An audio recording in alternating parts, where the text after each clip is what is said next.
Good evening, I'm Belva Davis, and welcome to This Week in Northern California after our 2-week hiatus. Joining me tonight on our news panel, John Wildermuth, reporter for the San Francisco Chronicle on the controversy over development at Hunters Point Shipyard. Louis Freedberg, senior reporter and advisor for California Watch on the state's shrinking school year. And Robert Gammon, associate editor with the East Bay Express on cuts in the Oakland Police Department. And starting with Carla Marinucci, political reporter for the San Francisco Chronicle.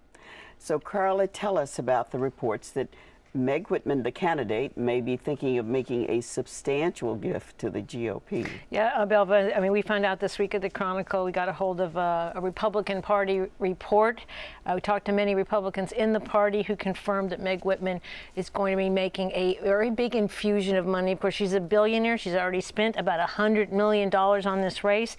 And she's not writing a $30 million check. We got to say that. This is over a long period of time, and this is a very ambitious plan where we're talking about hiring people for the party, get out the vote, registration issues. The Republican wants to register 500,000, Republican Party 500,000 new voters in California.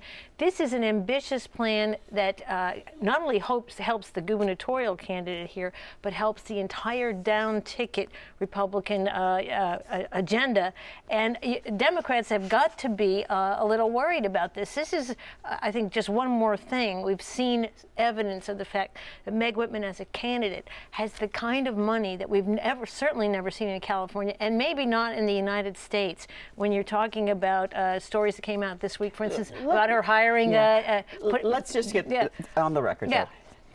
Her campaign is denied what part of what you're saying? Her campaign has denied that she's going to write a $30 million check specifically. But we know that's not what she's going to do. It's going to be over a period of time. And Meg Whitman has made a very big investment. She's got websites. She's got the kind of messaging out there, sending her plans out to 500,000 voters, websites in 3 different languages, and to a myriad of different kinds of voters. This is something we just haven't seen in California before. But Carla, aren't the campaign finance laws or limits on this? Can anybody just write a check for $30 million over whatever period of time they want to do it? This is what I think this campaign shows. If you're a contributor, there are limits to what you can give to Meg Whitman for governor. But if you're Meg Whitman or any other wealthy candidate for that matter, no, you can spend. Certainly, the argument in the Supreme Court has said, hey, you can spend whatever you want of your money to get yourself elected, which is why both parties look around for guys that can finance their own campaigns. That's right. We're seeing it with Carly Fiorina also on the Republican side, but certainly not to this level. And I think it's going to be an unprecedented campaign as we go forward. Your story today about her position on immigration, that she's saying she's very much like Jerry Brown in terms of the Arizona law. How's that going to affect her and with her conservative base this fall? You know, I think that this is another place we're seeing some interesting issues with Meg Whitman. Prior to the June primary, Meg Whitman was saying she was tough as nails on illegal immigration, which is a very important issue to that conservative Republican base. She was talking about not allowing undocumented students to go to California universities, just a number of different issues. This week, she wrote an op-ed piece in a Spanish language paper saying she is really virtually undistinguishable from Jerry Brown on the issue of illegal immigration. Jerry Brown, who's kind of like Satan to the Republican base, that alarmed some of them. It alarmed Jerry Brown. It alarmed Jerry Brown. He said, no, she's not like me on a lot of different issues. Jerry Brown says he's for a path to legalization. The issue I think you've brought up is Whitman made she had a very contentious primary, and she had to spend a lot of money against Steve Poizner. She went very hard to the right, and now she has to come back to the center. She's looking for Latino voters. That's part of this outreach we're talking about, and she's made gains with them as well. Okay, we've had very little opportunities to talk about Jerry Brown. Anything from Jerry Brown? Well, part of the, I think, issue and the challenge here, Jerry Brown has no plans up on his website. We've got to say that. Whitman has detailed a lot of things, a lot of proposals. Look at Jerry Brown's website, and a lot of Democrats, a lot of labor people are getting very alarmed. There's nothing there in terms of details. Some environmental and green jobs, but they say a lot more is needed. Okay, in about 10 seconds, the nurses were at her home today or yesterday? That was yesterday. 1,100 nurses in Atherton She has sort of thrown down the gauntlet to the California Nurses Association. This is going to be a battle all the way through. The Nurses Association took on Arnold Schwarzenegger.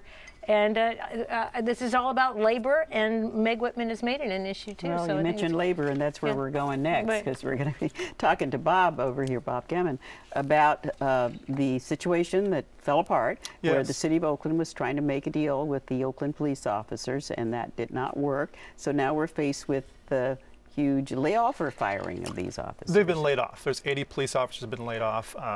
They're already out of work. They could be hired back if the city were to reach an agreement with the police officers union sometime in the next few months. It's not clear whether that's going to happen or not.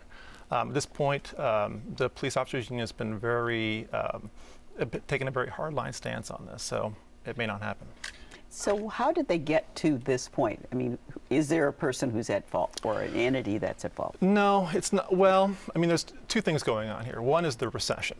Oakland's lost nearly $100 million in revenues in the last few years because tax receipts are down in a big way. And the other is, prior to the recession, the Oakland City Council approved some very generous wage and benefit packages. And those packages now are bankrupting a city when it doesn't have the receipts to be able to pay for them. And so earlier this year, the City Council and the mayor went to the police union and said, listen, we would like you to start paying towards your pension, because every other city employee in the city does it. You're the only union that doesn't do it. And the union eventually said, no, we're not going to do that unless you guarantee us no layoffs for 3 years. The city said we can't do that because next year's deficit is going to be worse than this year's deficit. So, Bob, I don't understand. Why didn't they approve a one-year guarantee rather than lay off 80 officers who are sorely needed in Oakland? Did the union take too hard of a line, and are they not willing to give up enough on the pensions? In other words, this money's going to folks who aren't even on the force anymore, and meanwhile these officers are getting laid off. From the union's perspective, they feel like the city is going to keep coming to them year after year for more concessions. Last year, the police union decided to give up pay raises. They didn't actually take a pay cut like every other city union did, but they did give up pay raises last year. And they see the writing on the wall for next year. So they were concerned. So they asked for this 3-year no layoff guarantee. But Bob, isn't this like a real watershed moment? I mean, not only for Oakland, but for all cities in California, because this is really where the city said enough is enough to the police force. And it's interesting it happened in Oakland, but it didn't really work for the police in this case. It really was surprising. I mean, over the years, the city council has had a reputation just for saying yes to everything that the city employee unions have asked them for. And so it was surprising that a majority of the council stood up and said, no, we can't do this anymore. The writing's on the wall. There's just not enough money to pay for what you're asking for. But when you saw all the headlines about 80 policemen laid off, you're going to see that same headline come January, aren't you? It could be worse in January because the city is depending now on tax measures to come through in November. And what they were hoping is if they had reached an agreement with the police union, then they'd have a united front. The city council, the mayor, all the mayoral candidates are really behind it as well. And the police union saying, listen, we've made sacrifices. Can you taxpayers help us out with new tax measures? But now, if you're a taxpayer in Oakland and you've been through the recession, you've seen your own budget get hurt, and you have less money, and you're having to pay out more money, why would you raise taxes to pay for salaries and pensions? But Oakland has a very popular police chief right now who's had some innovative ideas. How is he responding, and is it in any way supportive of the union's position? He's tried to take a middle ground between the city council and the police union, and he's just trying at this point to figure out how do I best serve Oakland with fewer officers. So he's decided this week that he's going to not respond to reports of crimes after they've already happened.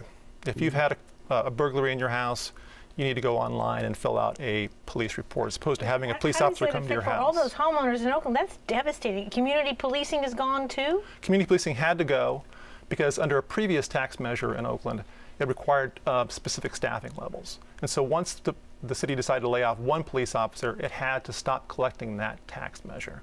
And so now there's no more community policing in Oakland. They're hoping to get a fix on that tax measure passed in November, which would allow them to go below the minimum staffing and still be able to collect the tax. Well, money was at the bottom of all of this. Yes.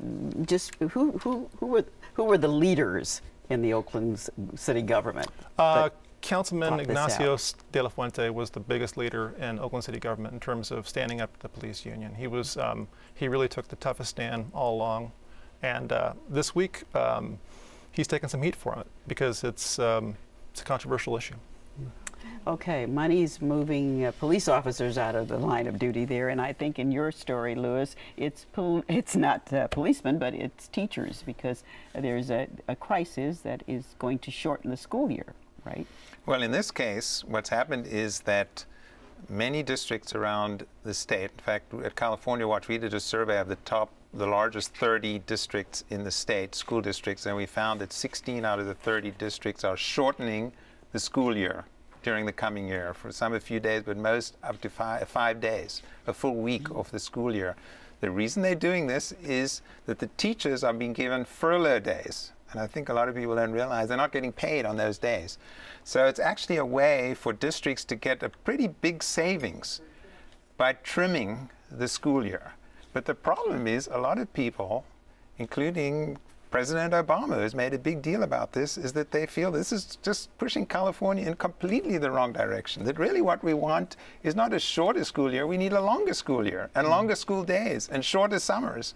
It was just a decade ago that California increased the school year to 180 days. It's actually each district decides on their own, but the standard for California is 180 days, and California got up to 180 days, but now we're going back to 175 days. Where does this rank us, Lewis, in terms of other states? I've got to say, I mean, you even have experts in your story saying that California is now a basket case when it comes to education because of cuts like this.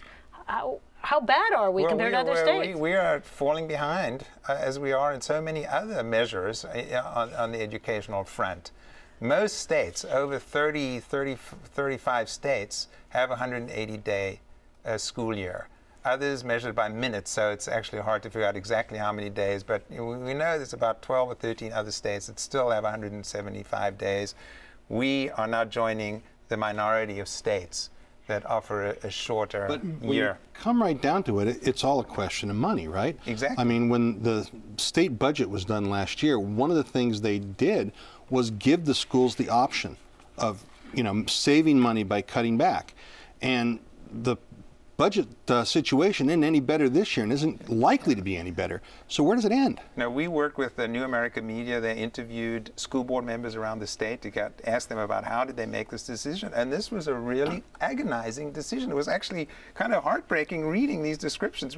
Monica Garcia, who's this school board member in LA, the biggest school district in the state, said, we're reaching a point where we're engaging in education malpractice. They're increasing class size, they're cutting the librarians, and now actually, they were cutting to the bone. Now somebody said you're cutting into the bone. Well, then that brings us to the point of where we go next in the courts when things like this is happening. Now, there are some lawsuits already. Well, what's happened is that you've got a bunch of community groups, school districts are saying the school financing system in California is broken. We do have Prop 98, which was supposed to guarantee a certain percentage of money that was going to guarantee a stable source of funding.